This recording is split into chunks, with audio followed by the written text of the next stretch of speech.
Ladies and gentlemen, gather close now, for the veil between worlds thins at midnight, and the peaks themselves begin to murmur.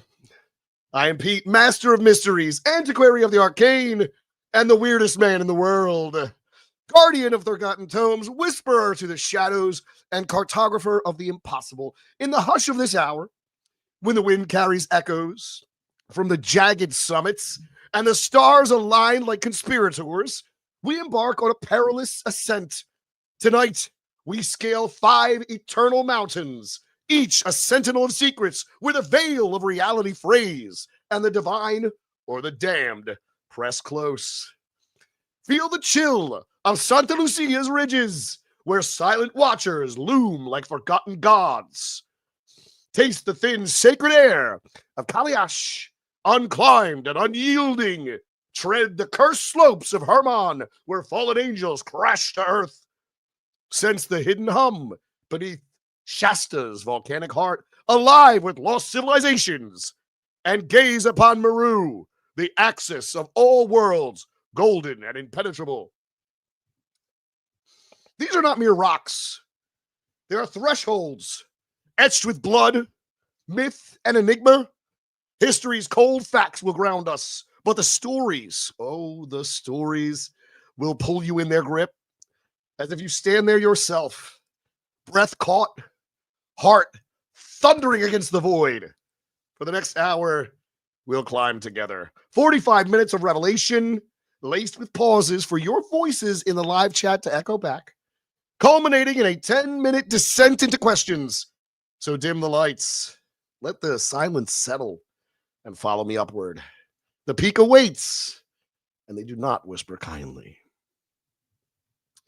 Ladies and gentlemen, welcome to Dark Sayings Live Midnight Mystery Sessions, Whispers from the Peak.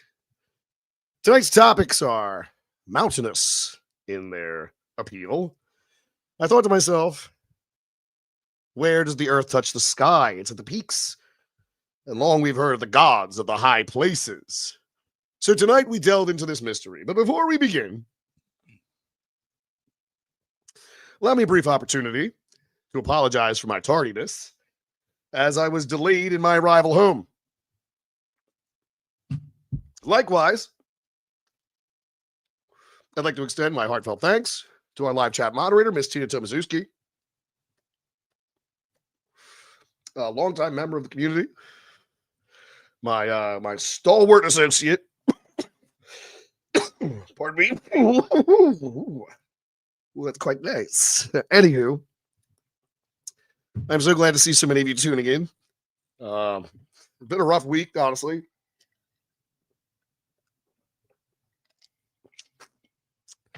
Just a bit under the weather. To be quite frank, I've been in better health. But, I'm not dead yet, so let's rock on. Anyway, I'm so glad to be here tonight. I look forward to this all week. I've also been a little inconsistent lately with getting these shorts up. I kind of fell behind a couple weeks ago when I caught that kind of upper respiratory infection, and been playing catch up ever since. But I will assure you, I have filmed 5 videos. I just need to edit.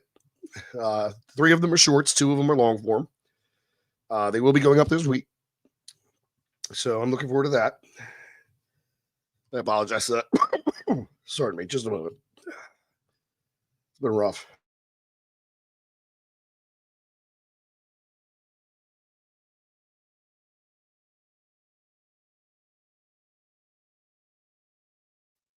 All right, thank you for your patience. I had a little bit of a chest thing going on lately. I really shouldn't be smoking nothing, but I do enjoy getting a little bit of the lift before we start climbing. You know what I mean?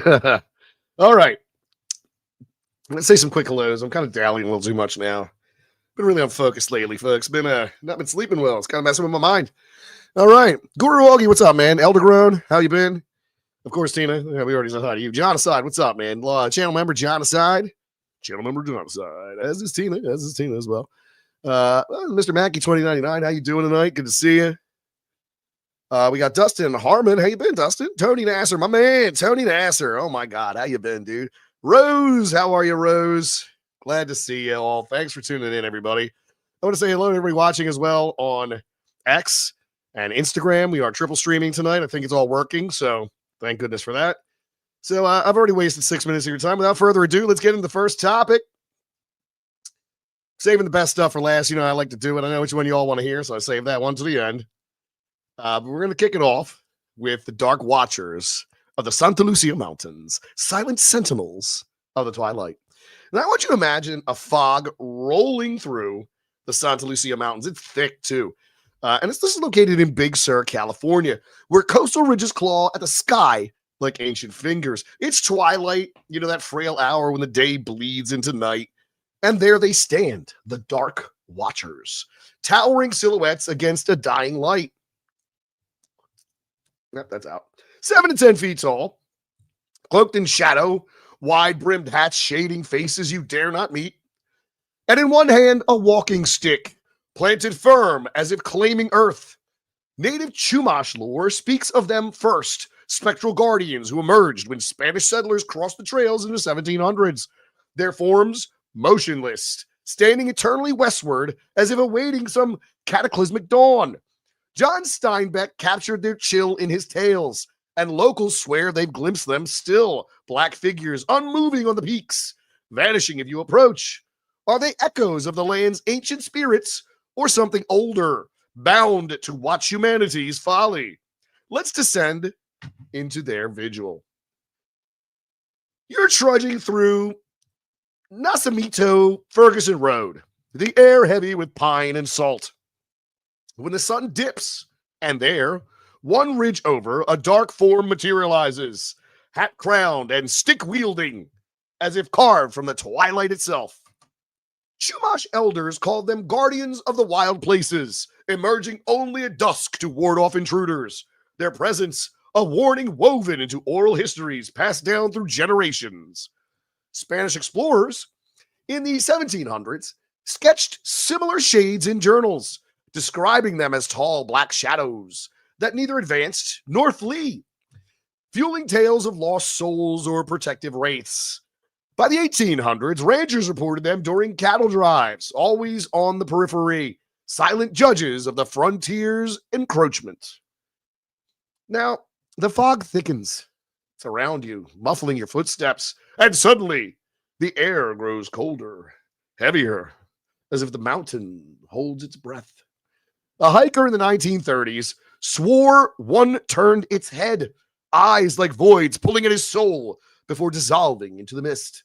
Another in the 1980s felt an icy gaze boring into his back, compelling him to flee without looking. Reports cluster at twilight and dawn, figures grouped in 3 or 5s as if in council, and always facing the sea, towards some distant horizon of judgment. No sound, no movement, just that unyielding stare, etching itself into the mind like a curse. And legends intertwined with the land, and as night falls, the wind whispers through chaparral, carrying fragments of Steinbeck's prose. Men who are black shadows, 7 or 8 feet tall, who carry staffs and wear wide hats. Yet deeper lore ties them to the land's unrest, earthquakes that shake the ridges, or perhaps echoes of ancient rituals where shamans communed with the unseen. Some say they mimic travelers, a trick of the light, born from pareidolia and the coastal haze. But witnesses describe details too precise. The glint of a hat brim, the deliberate plant of a staff. Are they protective spirits or harbingers of the mountain's wrath? Modern whispers, you pause on a ledge, the Pacific crashing far below, and in the half-light, doubt creeps in. Yet, forums and eyewitnesses' sketches from recent decades mirror the old accounts, figures unmoving, as if time itself stands still in their presence. Astronomers blame optical illusions from lenticular clouds draping the peaks, but the chill persists, a primal unease that no science fully dispels. They don't approach, they observe, eternal and indifferent. Dawn breaks and the figures fade, leaving you with a hollow ache, as if judged and found wanting. Why do they watch only at Twilight's edge? Could they be remnants of a forgotten people or projections of our fears of the wild unknown? The Santa Lucia Mountains keep their counsel, but in that state lies a truth. Some secrets demand only observation, not conquest. Let's hear your thoughts on these silent guardians. What would you do if one turned its gaze upon you? Now, before we climb higher, let's take a moment to share our thoughts in the chat. Pop on the old spectacles here so I can see what the hell you're saying. All righty. Hey, what's going on here? Whoa, we got some activity. We got some activity happening here. Wait, I got so many things open. Okay, that's the StreamYards. That's the YouTube. Okay. Holy smokes, we got some super chats rolling in. Hey, whoa, hey. All right. First, let me say thank you. I really do appreciate when any of you support the work. It's very kind of you. I know times are tough, so any contribution in my direction is very much appreciated. So let me get to this first one here from our friend Jeff of the David Clan. And Jeff, I do appreciate you returning week after week and your support of the show as well. Jeff says, first live I've caught in a minute because of my work.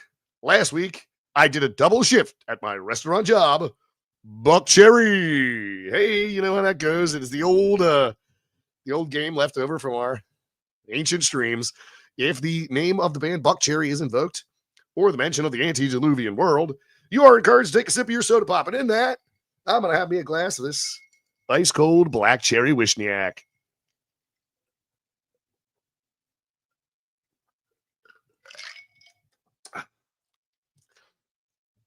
Truly the finest flavor of soda ever invented. Thank you very much, Jeff of the David Clan. I very much appreciate it. Thank you. And yes, if you are playing the home game, please have a sip of your soda pop. All right. Woo! Fun with cards, comics, and culture. Because you're awesome. $19.99. Thank you so much. Fun with cards, comic, and culture. And I do appreciate that sentiment. There are some days I don't feel so awesome. We tend to be very hard critics on ourselves. And, I'm no exception. I was pondering tonight what version of me in some parallel world might be like.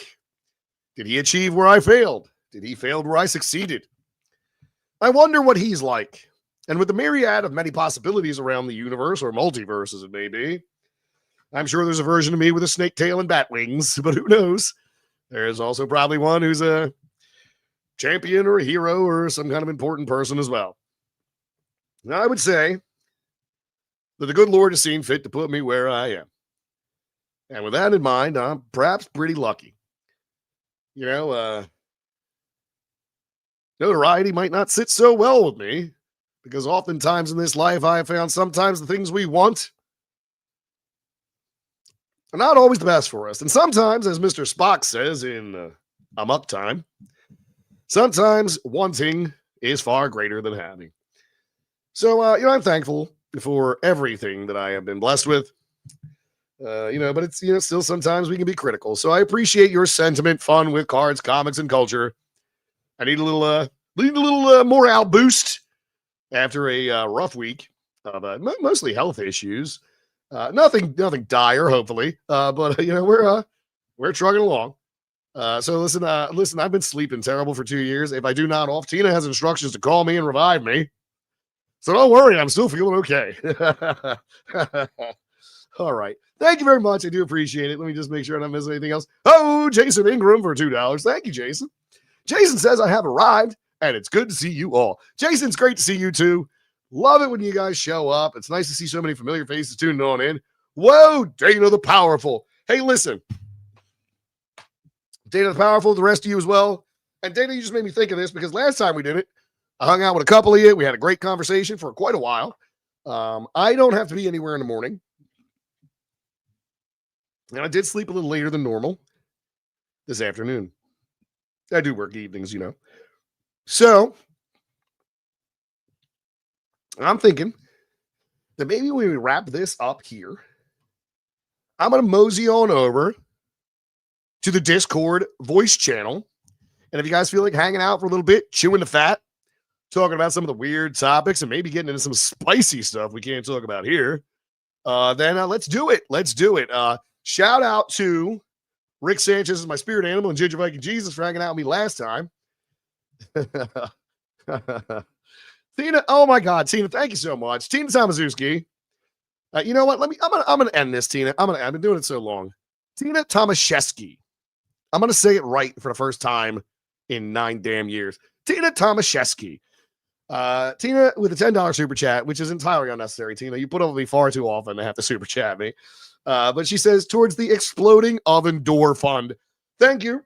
Those of you might be wondering what that's about. My cat knocked a large measuring cup made of borosilicate glass off of the counter.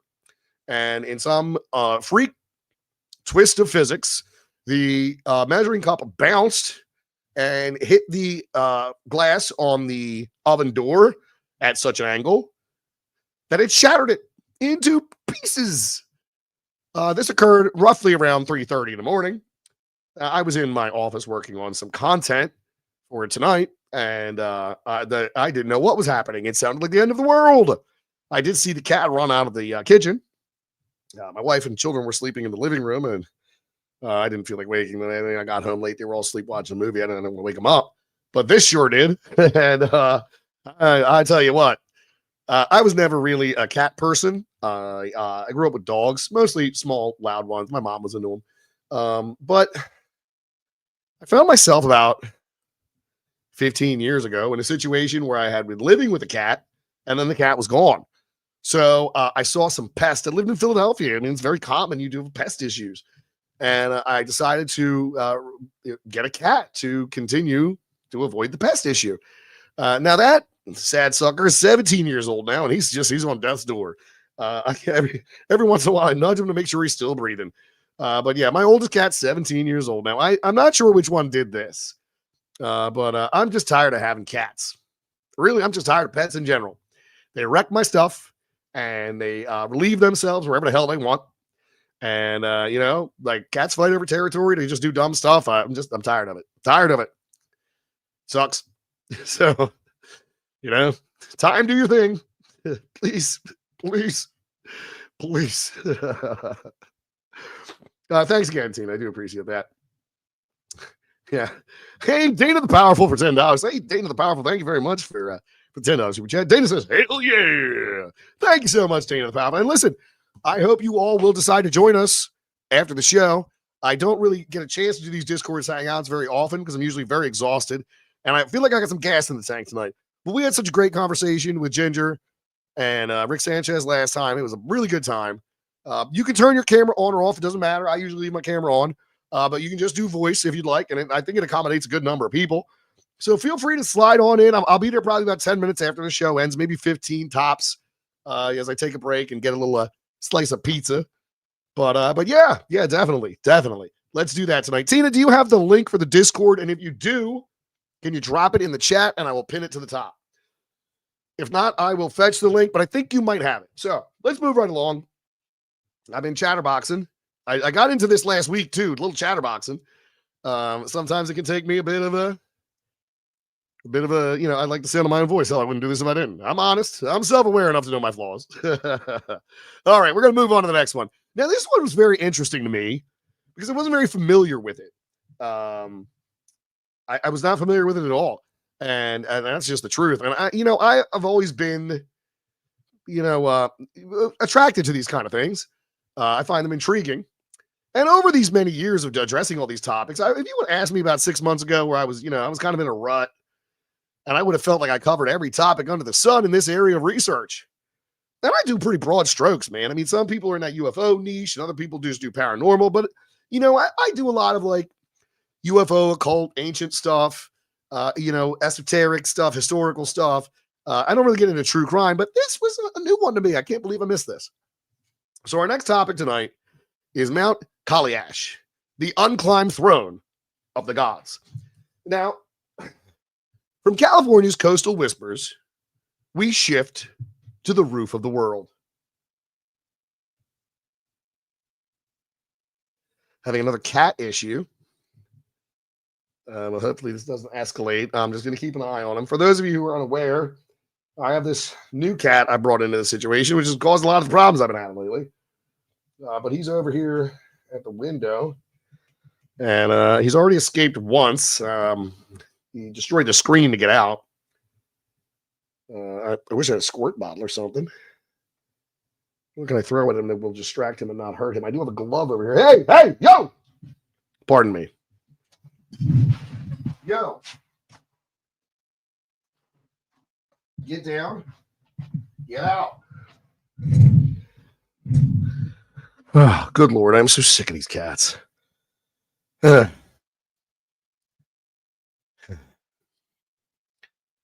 Trying not to react with blind, room-destroying rage. As I'm constantly on the edge of a total crash out. Oh, yes. Yes. Holding it together. Holding it together. Serenity now. Oh, God. All right. Anyway. Like I said, we're headed towards the roof of the world where the air will thin to a blade's edge and the Himalayas rise like the spine of creation. Mount Kailash in remote Tibet stands defiant at 21,778 feet. Its four faces,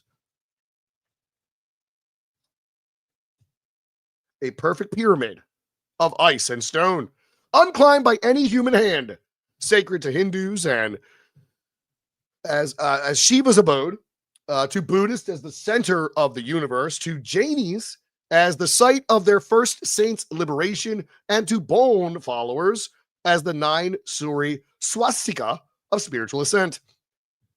Pilgrims circle its base in the Kora, a 32-mile trek that erases sin with every step. Legends swirl of time warping near its peak, where hours stretch to days, and its black rock absorbs no shadows, as if devouring light itself. Please pardon me, as this is continuing again.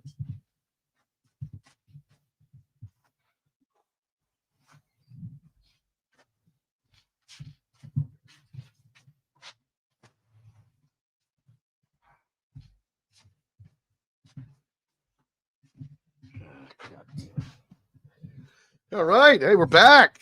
We're back, and we're not full of rage at all. Not even a little bit. We don't hate animals now and wish they'd all vanish from the face of the earth unless they're food ones. Okay.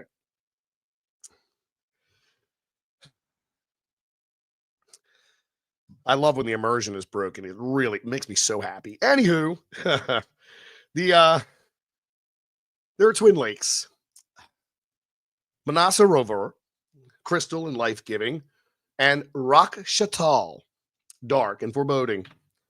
They flank the mountain like a yin and a yang, their waters never mixing. It is this peak, a cosmic access. Is it nature's flawless geometry mocking our ambitions? Now let's ascend to its frozen sanctity. You're gasping on the barren plateau, the wind howling like distant chants as Kailash looms, its snow-capped dome gleaming under the merciless sun. Devotees prostrate full length around its girth, bodies tracing the path where each fall measures a mile of karma shed. The devout complete the circuit in days, emerging transformed, sins dissolved into thin air. Its four sheer faces align to the cardinal direction, a man-made precision geologists puzzle over, surrounded by over 100 smaller pyramidal peaks that echo its form like silent acolytes. The cold bites deeper as you near, and the mountain seems to pulse, legends claiming it as Shiva's eternal throne, where he dances the cosmos into being with Parvati as his side. Buddhists see it as Meru's earthly shadow. Jainis as Ashtapadas, where Rishabhabhanahanatha shed his final bonds, and Bon shamans as the Crystal Mountain guarding the world's 9 levels. No expeditions have summited Milarepa's 11th century duel with arrival atop its heights remains the sole ascent won by yogic fire that melted glaciers in a blaze of divine fury. Time slips here as if the peak bends reality. Climbers report days lost in moments, watches halting, and a pervasive hum vibrating through bone. NASA scans reveal its pyramid shape absorbs radiation oddly, and some whisper of a mirror image beneath the earth, a subterranean twin sustaining the upper world's illusions. The twin lakes below embody duality. Manasa Sarova's waters heal and purify, birthing the Ganges in myth, while Rakshastali's brine repels life, a demonic domain where no fish swim.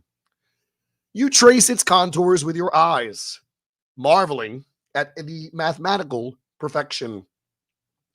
A four-sided pyramid rising from flat plains, its angles defying erosion, as if sculpted by hands beyond humankind.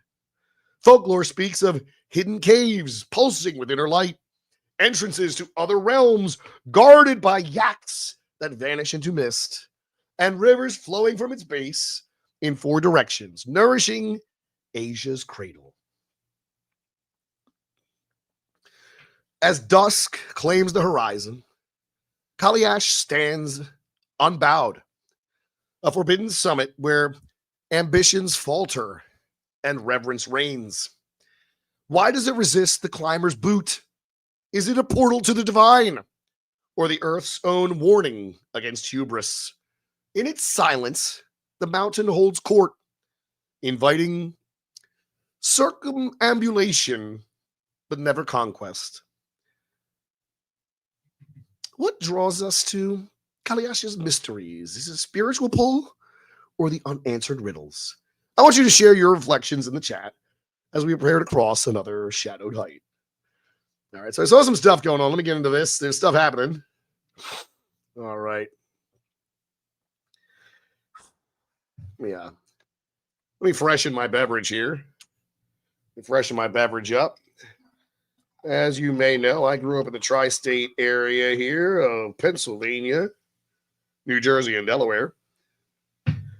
And one of the popular beverages growing up in Philadelphia we'll encounter is a black cherry Wishniak soda. Now, as a young man, or a boy even, these were made by a company called Frank's. But Frank's soda is long out of business these days. Fortunately, though, they were purchased by Canada Dry many years ago.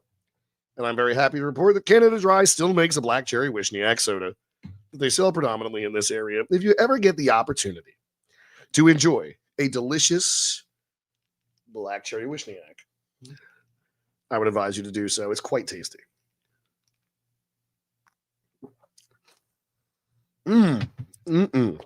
Quite an experience.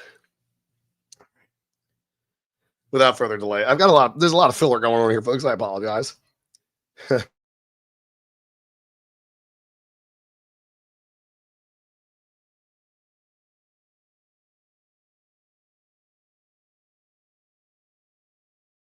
Okay. Let's see, we're at in the chat. All right, Tina dropped the Discord link. If you're just arriving, we are talking about sacred mountains tonight, mystic mountains, holy peaks. And if you are so inclined, Tina has dropped the link to the, let me see, I got to do it on this screen. I'm just going to make sure I'm doing it right.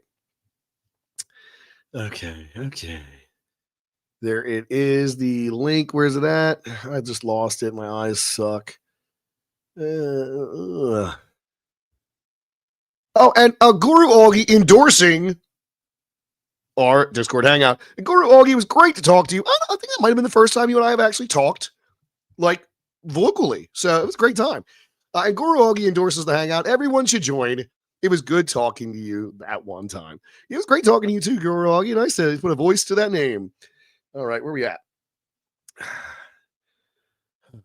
All right, I'm just having a bit of trouble locating where that went. Let me see. 12:27 is the time on it. Good Lord. Well, the time's on one, but not the other. Okay. Somewhere around here. I am sorry for the delay. I'm just looking for this link so I can pin it, and then we can move right along. Well, it's somewhere between here and there, right? Crazy cat guy. Oh, thank goodness. There we go. Pin message. All right. Thank you, everyone, for your patience. Now, Tina, thank you for putting in the Discord link. If you want to join us in the Discord afterwards, or if you just want to join the Discord in general, the link is up at the top of the chat. All right. All right. Okay. If you let me see, Mr. Mackey 2099. Pete, if you have 5 cats, buddy, maybe you should get some help. I should get some help. I didn't intend to get 5 cats, dude. I got 1 cat. Then my girlfriend at the time, who is now my wife, brought me a kitten because she thought my cat needed a friend.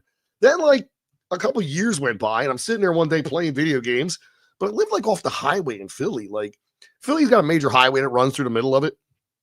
It's Route 1. And I lived right off of it at this time. And I hear this commotion outside. This minivan pulls up out front. I'm watching it because it's unusual. Well, you know, its behavior is a bit unusual, the way that kind of this is going on. The door opens up and they throw a kitten out and drive away. So I went out and retrieved the kitten. This would have put me at 3 cats, but the kitten was pregnant. It turned out in 4 months they can get pregnant. So it wasn't right away we noticed, but then boom, there were kittens. I did home some of them. I found homes for 2. 1 did not survive, and the other one we kept, and this put us at 4 cats now. This 5th cat was a mistake. He just wandered in the yard. The kids were really interested in it. He seemed okay, but he's much younger. He's got a lot more energy. And, you know, for the most part, my existing clouder accepted him, save 1 of the cats, who proceeded to torture him for weeks, chasing him around and backing him into corners. Well, eventually, the new cat realized he wasn't really going to follow through with these threats, so now the roles have reversed, and this orange cat tortures one of my pre-existing cats. So, I don't know. I think I got to surrender the one. I found a no-kill shelter that does a good job at rehoming. That's about 10 minutes from my house, and I think the 5th cat, the new one's got to go. It's a shame, but he'd probably do better in a house without cats anyway. So, we're going to move along, and then, you know, the rest of these start kicking the bucket in the next few years, and I'm never getting a pet again. I will never get anything more than a friggin' fish tank. I don't even know if I'd do that because that's a lot of work. Maybe a fish bowl with a single goldfish in it. But I digress. Let's get back on track. Okay. Mayorto has 6 cats. Mayorto, how you been? Desmond Miles, every time I've come on the show, I've gotten cat bud. Your cat likes to moon us. Yeah. Does happen. Yeah. Hi, Pete. Hi, Tina. Hi, chat. What's good, Jason Forrester? What's good with you? Jeff of the David Claim with another super chat for $2. Looks important. Going to break it right. Meow. Cats. Very, very true. Very apt, Jeff. Ginger, my man, what's up? Ginger for $5. Thank you. Cats be like, ooh, shiny. I must murder it. Dude, what they've done to my couches. Then, like, when they got into it with each other, like, they're messing up stuff in the house. You're using the facilities left and right, wherever they want. I've been throwing out blankets and towels. Like, everything's got to be put up. Like, I threw out 2 pairs of slippers in a week. Like, I'm very unhappy with these animals. And I'm constantly cleaning. Like, I'm bleaching stuff, you know? Like, it's just rough. Like, I don't like to have that kind of issue in my home, you know? Like, I'm not the most organized person, but I do keep things pretty clean. You know, there might be a little bit of, hey, where did I leave that? But, you know, it's that kind of thing. Anywho, look, I'm jabberjawing.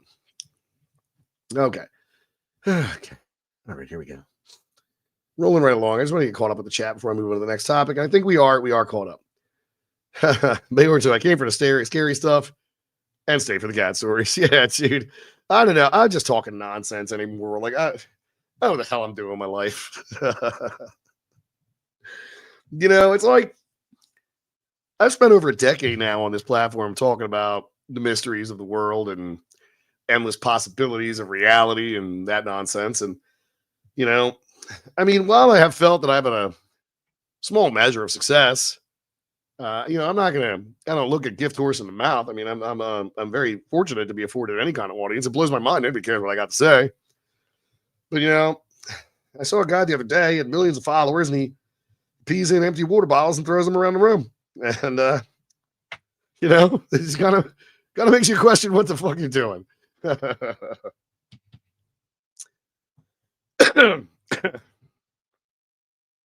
It's true. It's true. Sometimes they're milk jugs, empty milk jugs, filled up, and thrown around. Guys yelling piss missile and throwing friggin' jugs of urine around. That's right. That's right. You know, when I first started doing this, it used to take me 30 hours to complete an entire video from research to final edit. Who would have knew? You could just pee in a fucking bottle and throw it across the room.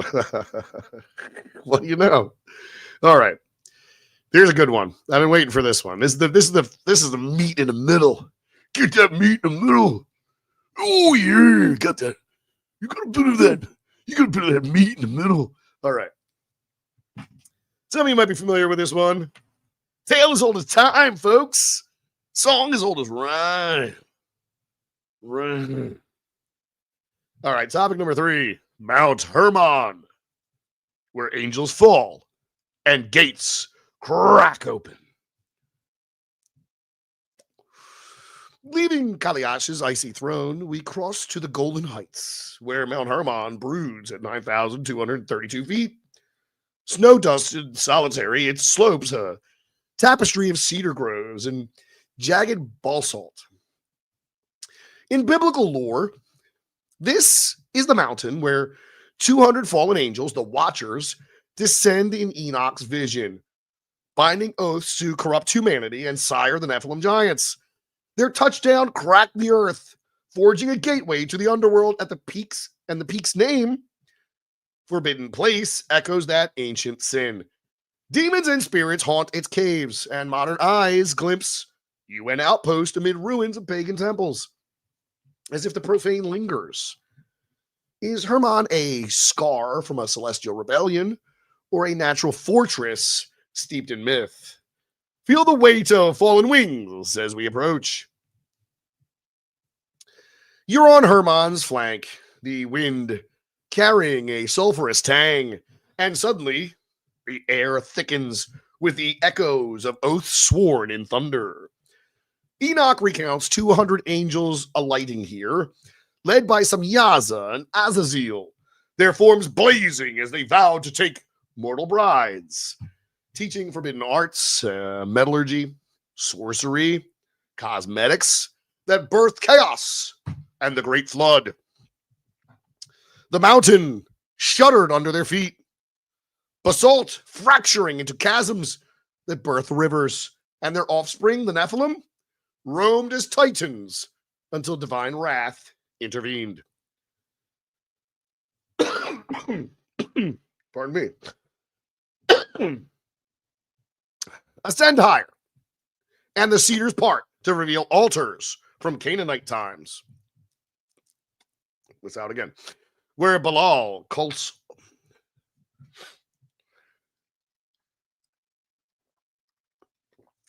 Let's pick that up. So this is where these Baal cults would offer blood to underworld gods, mirroring Enoch's tale of rebellion. Moses glimpsed the promised land from afar, but Hermon marked its boundary. Its peak is a throne for the divine council in the Psalms. The Watchers' fall stained the soil, legends say, birthing portals where spirits slip through, demons whispering from fissures, or angels chained in icy depths awaiting judgment. The ground trembles faintly beneath you, as if resenting your tread. Geologists note its flood-formed strata, layers of volcanic rock from cataclysmic eruptions, but the lore insists it's the echo of angelic impact, a scar where heaven and hell converged. Temples to Pan and Hermes crowned its summits in antiquity. Got a real crick in my neck here, can get it out. Sacrifices echoing forbidden unions. And even today, the mountain's isolation breeds tales of vanishing hikers swallowed by sudden fog. Snow crunches underfoot as you near the summit, UN blue helmets glinting amid ancient stones, a curious vigil over this forbidden site, as if guarding the old gates. Sightings persist, shadowy forms in the mist or lights dancing unnaturally, tying to Enoch's watchers who taught the signs of the stars. The peak's three summits, like a trident, pierce the sky. A reminder of a rebellion that altered destinies. Dusk falls, and Hermon's silhouette darkens. A brooding sentinel where the divine fractured. Why did the angels choose this spot for their fall? Is it a lingering rift or humanity's projection of cosmic strife? In its crevices, the mountain guards its truths, whispering of bonds unbroken and judgments deferred. Does Hermon's lore chill you more as a celestial drama or an earthly warning? We'll let the chat unfold and see what your insights are before we venture into the next volcanic enigma. Whew. Oh, wait, getting caught up again. Oh, Jiminy here. Where are we at?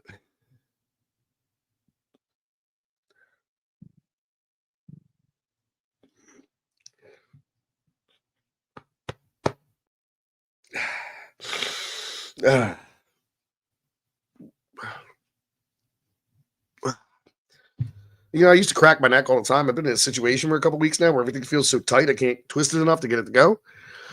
So it's been fun. Okay.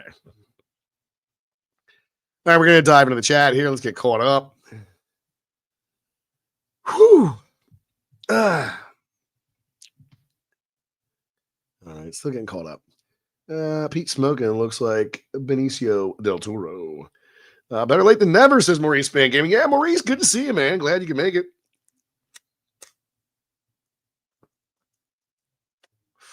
There we go. I'm trying to get this thing lit. Okay.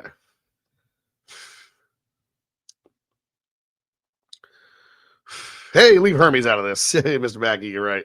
Mayorto! Hey, here we go. All right. Gosh, gotta go to.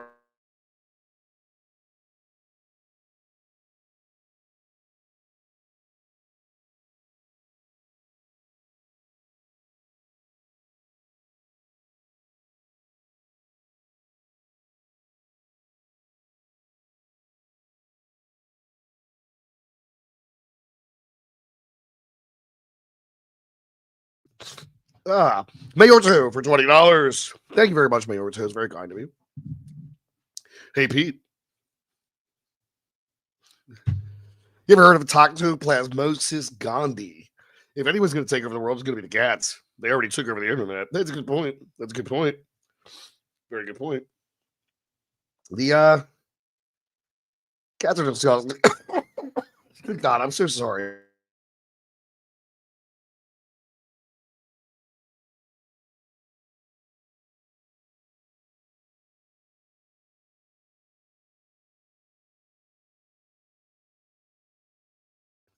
All right, I'm sorry about that. I got a whole chest thing going on. I really shouldn't be smoking this, but I'm trying to catch a buzz, so I'm sorry.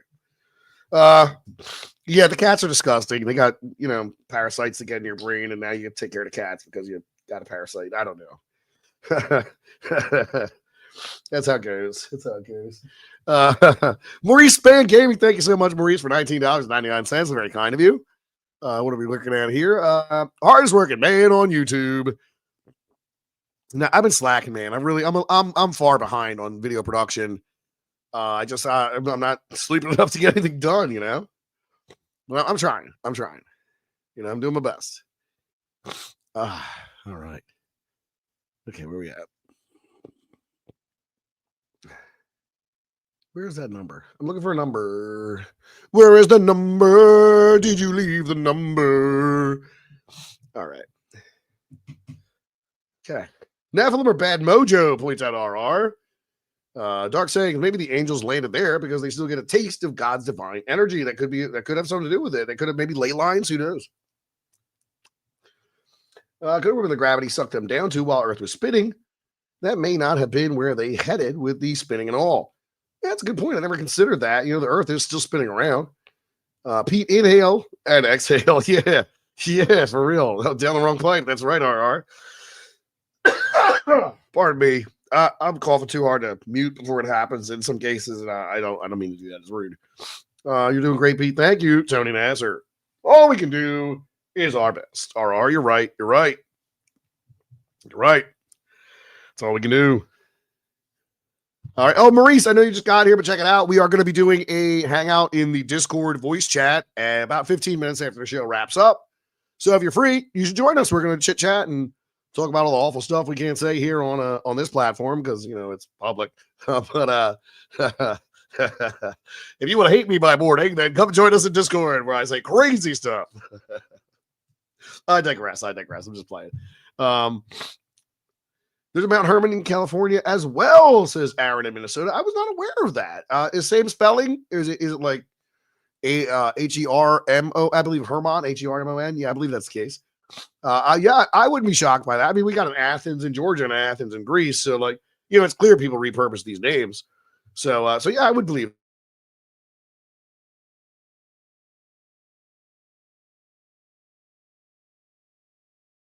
All right, let's roll right along.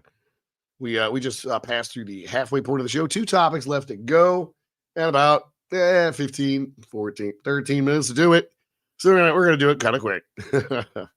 I don't want to do like last week. I was rattling off for an hour and a half. I fell so far behind, but I won't keep you that long tonight. We're gonna leave you wanting more. All right. So next up, I know you've been waiting for this one. So if I'm doing this one next, then what's he gonna talk about last? Who knows? We'll see. All right, this is the last one we got for. Before we get to the one that got me really excited. All right, topic number 4 is Mount Shasta, Lemuria's hidden heart and a UFO haven. From Hermon's biblical scars, we journey westward to California's Cascade Ridge, where Mount Shasta erupts skyward at 14,179 feet, a lone volcano cloaked in perpetual snow and mystery. Legends pulse within its cone. Survivors of lost Lemuria dwell in crystal cities beneath its flanks, emerging in shimmering robes to guide the worthy, while UFOs streak from lenticular clouds that cap its summit like eternal veils.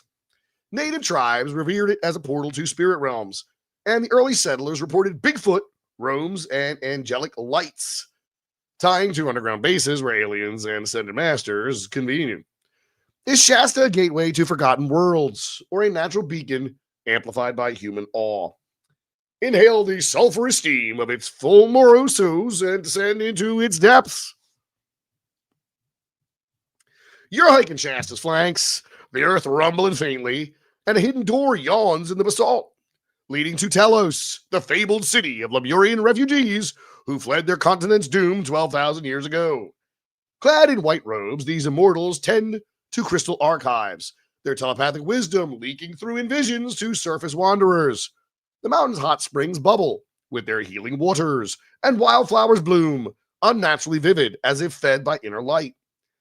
Twilight descends, and the lenticular cloud unfurls like a silver saucer, pulsing with an inner glow. Locals swear it's a mothership, cloaking Lemurian craft. UFOs darting from its folds in documented sightings since the 1800s. One 2020 event lit the sky for hours. Witnesses breathless as beams probe the slopes, echoing reports of abductions or benevolent contacts from the peak's hidden realms. The wind carries chants from Kalmath and Modek tales where Shasta is Waakas, the great white mountain, a bridge to ancestors and thunderbirds nesting in its craters.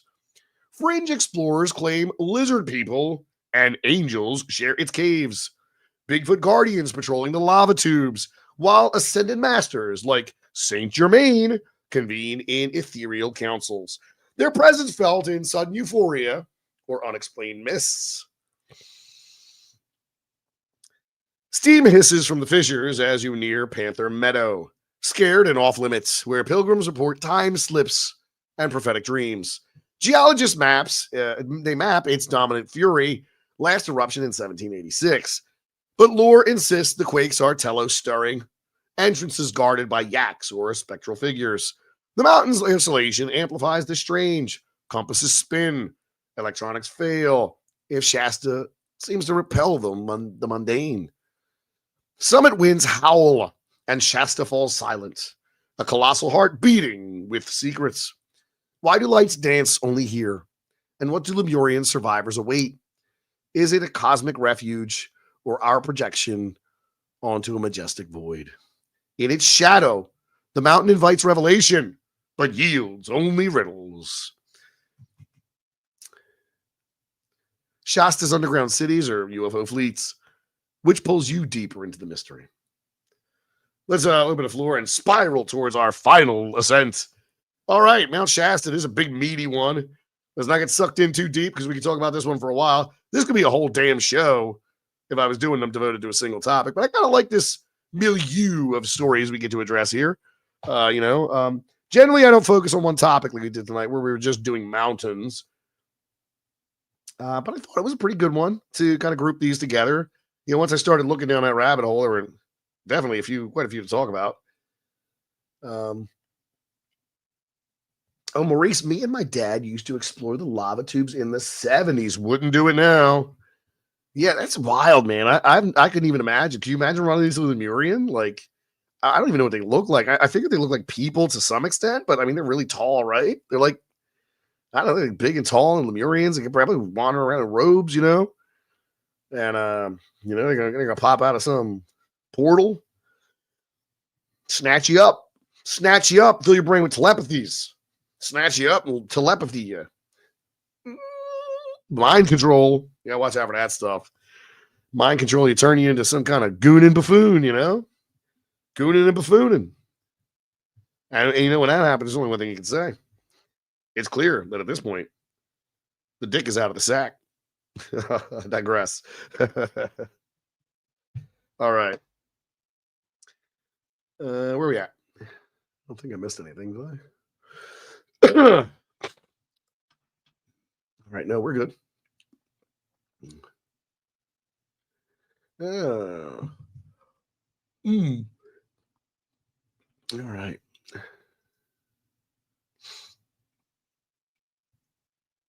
What is that? What is this? Oh, wait a minute. What did that just do? Oh, okay. Oh, all right. I'm not sure how this works. Oh, I see. Oh, okay. I see. I see what's working here. I'm sorry. I was just confused with something on my display. I mean, they made some changes to the stuff I work with here. All right. Guru Augie, Dark Sagas, I've been to Mount Shasta. It's true. It has an unknown energy to it. One must experience for themselves. There's a lot of spiritual groups over there, at least when I was there. No, you're right, Guru Augie. Shasta is a hotbed for a lot of these New Agers, and it has been for a very long time. That's nothing new. But yeah, Mount Shasta is like one of the top weirdo mountains out there. I mean, especially because, look, it's in California. It's accessible. It's not like you got to go to the damn Himalayas to explore it. There's like gift shops and crystal stores and, there's a whole like thing built up around it. And, you might run into a Bigfoot. You might run into Saint Germain, one of the Ascended Masters, of Theosophy, the Immortal Count, the Wonder Man of Europe who can't die. And he's like an alchemist. Like, there's that. So there's a lot going on. A lot going on, Mount Shasta. Let me check this. I'm not seeing the chat super well because I don't have my spectacles on. All right. Okay, I'm getting caught up.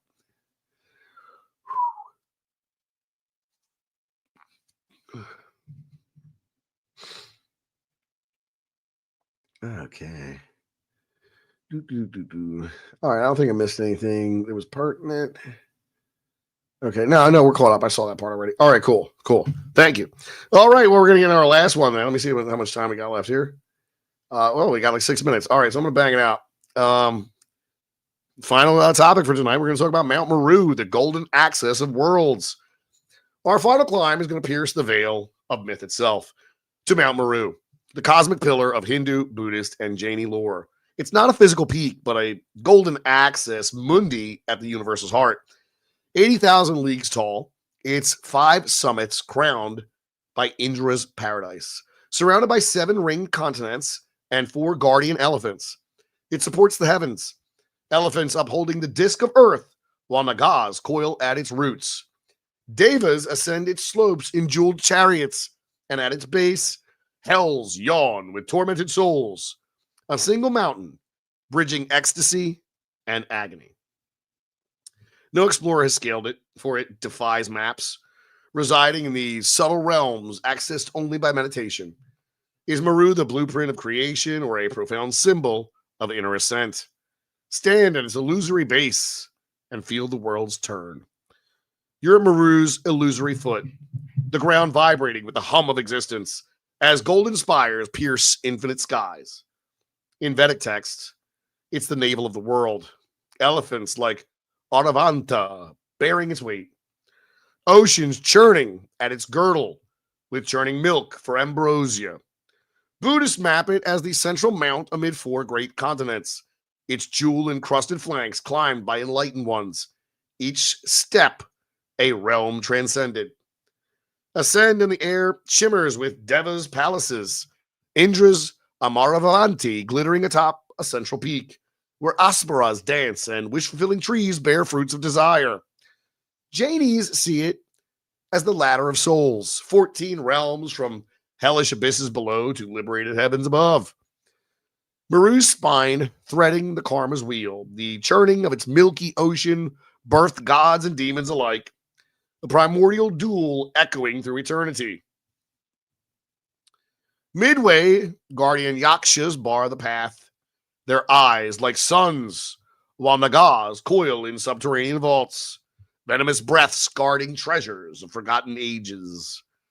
The mountain's four faces bloom with sacred lotuses, rivers like the Ganges cascading from its brows to nourish mortal plains, and its shadow none casts, for it radiates pure light, defying time and decay. Higher still, the slopes defy scale, diamond peaks piercing the vault of stars, continents encircled like petals, each guarded by divine beasts. Texts measure its height in Yanjanas, vast beyond cartography, a vertical mandala where pilgrims' inner journey mirrors the outer climb. Enlightenment dawning at the summit where all opposites dissolve. You crest Meru, winds of nirvana buffering, and a glimpse of the void beyond. Unity of all realms. Why does no foot mar its gold? Is it the spine of reality or our soul's unchained map? In its radiance, Meru endures a silent sermon on the infinite within. Which resonates more with you? Let's linger in the chat for a second. The cosmic spine or the inner metaphor?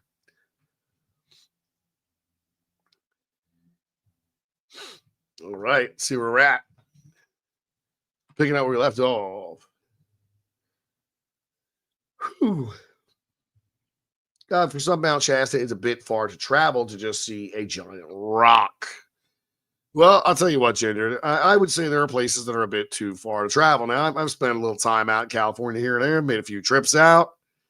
I'd say San Diego is beautiful. LA is hell on earth. Well, it's not as bad as Philly. It's just bigger. It's more spread out, flatter. And it's got some nice stuff. I mean, the observatory is kind of cool. And, that Hollywood stuff was kind of interesting. You see it in the movie so often. It's cool to see it in real life. Like the Chinese theater and all the handprints and the Walk of Fame. Like, it's all kind of rad. There were some cool bars out there in the Frolic Room. That one really stood out. It was cool stuff. They had a great big comic store out there, too. It was nice. But, it's not like I ventured out of the city and up to Shasta. I mean, it was like a 9-hour drive or something. Like, California's really big, folks, And I'm from Pennsylvania, where, like, it takes like 9 hours to drive from one end of the state to the other. So, like, it ain't like you're crossing through Delaware and past the storm door factories and stuff. You know what I mean? Big state. So, I mean, it's an undertaking. I would have to make a vacation out of it. Honestly, like, if I had the resources, I'd be like that guy. Tina's always telling me, what's his name? Josh Gates. That guy, Tina, does the cable shows. I haven't had cable in like 20 years at this point. No, maybe 15. I got rid of it a long time ago. I cord cutted. I think I did cord cutting after right after Netflix started streaming, but I used to get the DVDs in the mail, but right after Netflix started streaming and YouTube was the thing, I was done with cable. But yeah, anyway, that guy does the traveling around. He does all the weird stuff. I mean, anybody who's got a job in this, like, this professional in any way, that can sustain a career being a professional weirdo. I mean, that's, I envy that a little bit. Shout out to my man Art Bell, man who started it all for a lot of people. Hey, and you got to remember, it goes back even farther than that. Long John Nebel was doing that late night radio, and he talked about some weirdo stuff. He got into that UFO stuff. So yeah, like there's been a lot of interesting content over the years that kind of store me in this direction. But yeah, thank you, Tina. Yes, John Gates. Yeah, I don't know. I'll tell you what, Ginger, San Diego's absolutely beautiful. It's one of the most beautiful places I've ever seen in my life. It's where the desert meets the ocean. So the crazy thing about it is, like, I'm used to the Jersey Shore, and there's a lot of brackish water and swamp. I mean, there's swamps in Jersey all over the place, but like when you get down by the ocean, you got a bay, you got the ocean meeting the rivers and stuff. Like, you're used to mosquitoes when the sun goes down. Hell, there's mosquitoes, man. And they don't exist out in California in San Diego because it's where the desert meets the ocean. There's no mosquitoes out there. I don't know what the deal is, but it was cool. Like, the locals were like, hey, we got no mosquitoes, and I got to eat a burrito, like, sitting on the beach and stuff. It was like a little beach restaurant where I was just at a bar looking out the ocean and stuff. It was rad, It's nice. It's nice. California is not terrible. It's just run terribly, and that's in my opinion. Hell, I don't gotta live there. It's not my problem. I'm stuck in the California of the East, in New Jersey, where they closed 3 power plants to save the environment, but never built other power plants to take over the energy demands. So they started buying energy from out of state, and then the energy bills went up 30%, and they were 37%, and then powers that be who've run this state into the ground blamed first they blamed the president, then they blamed the energy companies, but it was them who closed down 3 power plants. Might have been 4 power plants. I know a couple were coal and one was nuclear, but they shut them all down to put windmills in the ocean, and I don't think that happened. And the windmills they've already put in the ocean have been just killing whales and dolphins left and right. So I'm a little critical of that stuff. But hey, if anybody's in Missouri, hit me up in my DM. I'm curious about Missouri. Here they got a lot of what I'm looking for. So if any of you are in Missouri, let me know. Reach out. Cool. Yeah, right, all right. Jeff of David Clean, I love that series. Do you remember the Gal Ryder? I love the way her and Josh interacted. Oh, okay. Destination Unknown for being fake. Destination Truth is my jam. Oh, Maurice, my hometown. Oh, Maurice, you're in San Diego or you're from San Diego? Yeah. Dude, San Diego's great. San Diego's great. It really is. Like, I've been to like Anaheim and like Orange County. I was out there for I went to BlizzCon in like 2011. Shout out to Chad Martin, dude. Shout out to Chad Martin. I was in a really bad place in like 2011. I mean, real bad. Things have really gone real south for me. And he was on his way out to BlizzCon 2011. And he invited me to come out and join him, and I stayed with him in his room. And I'm so thankful that I was in a bad way. That man might have very well saved my life bringing me out there. And I really had a great time hanging out with him. We did the con. We went to this Oktoberfest where like we were talking to these girls, and then they were like, "Oh, we're going to this bar," and then we went with them, and then like they turned out to be cops, and it was a cop bar. In the front, it was a cop bar. In the back, it was a gay bar. And then they were doing karaoke in the back. So I don't care if it's a gay bar or not. I'm going to go in there and start singing Frank Sinatra songs because I'm drunk. And that's what I was doing. And even the cop bar part wasn't, so bad. Definitely a little uncomfortable in some of those situations. But overall, it was a nice time. But yeah, California's nice. I've had a lot of adventures over the years. Oh, yeah. The life and times. The life and times. Okay.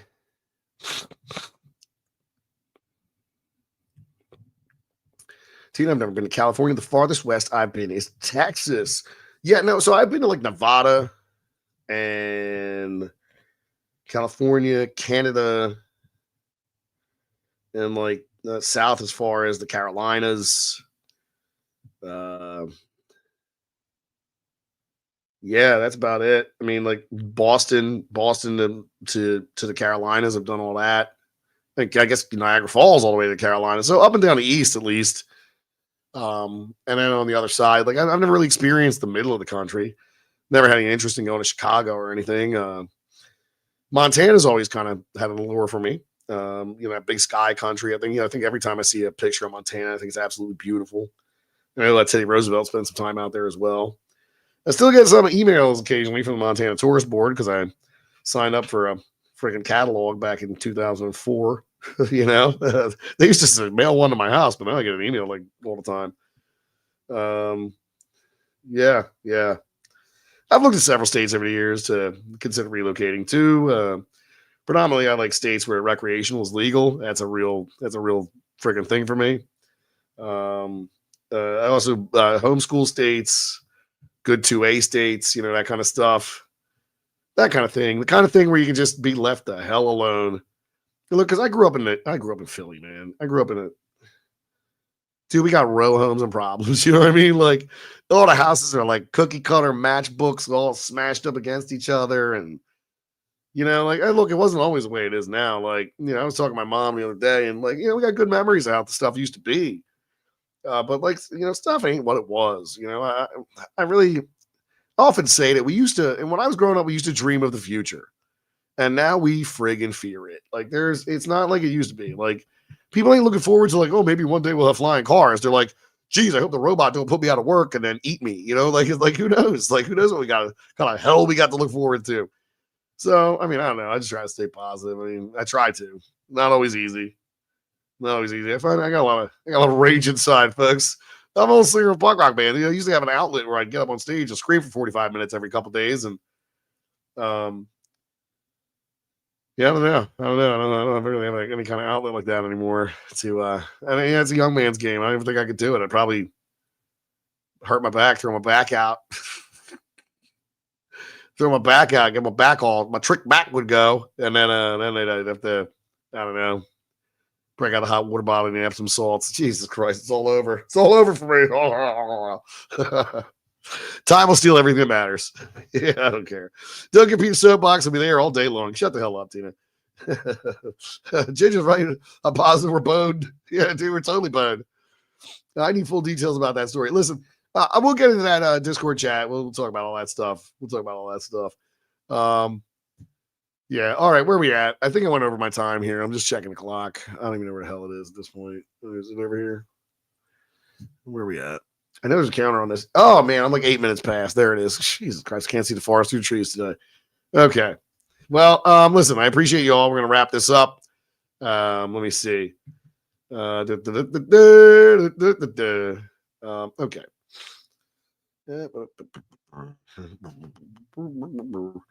Okay. Okay. All right, everyone. Okay. All right. So the first thing I want to do is I want to say thank you to Tina Tomaszewski for moderating our live chat today. Tina's really good with dropping the links and following up on the super chats and getting my attention when I miss stuff. So thank you, Tina. Thanks for putting up with my nonsense because I'm not really I'm not really fucking cuddly and shit. Kind of I'm an asshole. Tina puts up with me, so I appreciate that. Next up, I want to say thank you to everybody who went out of their way to super chat. Shout out to Jeff of the David Clan, Fun with Cards, Comics and Culture, Jason Ingram. And did I miss yours, Jason? Let me make sure to read that again. I have arrived, and it is good to see you all. I think I got that one, but I just want to make sure. Because I remember Tina's exploding oven kind of distracted me after that. Which Tina, thank you for your super chat. Dana the Powerful, Jeff of the David Clan, Ginger Viking Jesus, Mayorto, and Maurice Band Gaming, who's been way more than generous with me over the last few weeks. I do appreciate that. I appreciate all of you. Thank you to channel members. Oh, one more from Jeff of the David Clan for was that there? Oh, I can't see nothing. $2. FYI, I love you, creepers. Yeah. Hey, I do too. Like anybody who is willing to listen to me ramble on is pretty awesome in my book. Yeah. So, oh man, that's totally way behind here. Okay, now I'm all caught up on both sides. Looks like we're good. All right. So thank you, Super Chatters. Thank you, Tina. Thank you, channel members. And there are channel memberships. I'm going to start expanding like my offerings for people who are supporting things like Patreon and channel memberships. I do want to start making a little more behind the scenes content where you can watch me have full blown freaking meltdowns in the middle of researching things as cats come into the room, or also the lack of sleep and certain medical issues I've been having lately have made me absent-minded and friggin' clumsy, which is something that I detest. I detest it. I detest it. So I've been thinking about maybe looking into some nootropics and maybe trying to resolve some of these sleep issues I've been having, as well as other areas of concern. But yes, a little goofy lately. But thank you. Give Pete a soapbox. Ramble on, brother, says Justin Christopher, $2. Thank you, Justin Christopher. So yes, and thank you to that list of super chatters. Thank you, Justin and Jeff of the David Clan, as well as all the aforementioned supporters. So Tina Tomaszewski. We're in a brave new world, Tina. I'm saying your name right. Okay. With that said, as I mentioned before, we're doing a hangout in the Discord in about 15 minutes. I'll be there. You can guys go ahead. You don't got to wait on me, but I'll be there in about 15 minutes. I'm going to go eat a slice of pizza and about that. Yeah, Maurice, it is called getting old. It's called getting old. I got a little salt and pepper there if you're looking at my mustache.